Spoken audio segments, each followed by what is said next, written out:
Hey startup founders, are you raising your seed round? Looking for angels, micro VC? I've been there so many times. After 5 startups and raising money from over 100 investors, in December there's not many people to talk to. They're all on vacation, but January is an amazing time to start raising money.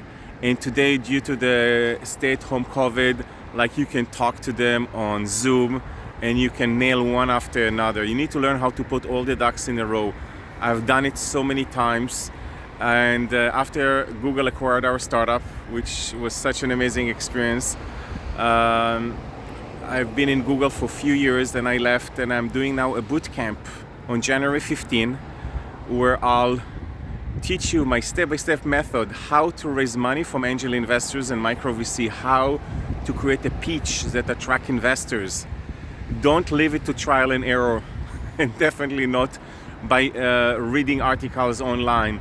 There is a very clear way to communicate with angels, leading the conversation, presenting the startup, and eventually closing it. I believe in rolling closing. So you meet people, you send them the documents, they sign. If not, next, you move to the next one. My students have phenomenal results. During the bootcamp, some of them start raising money aggressively, and join us on January 15. I don't know how many times I'm going to do that, so make sure you're in. Take care, and click on the link below. Looking forward to seeing you there. Bye.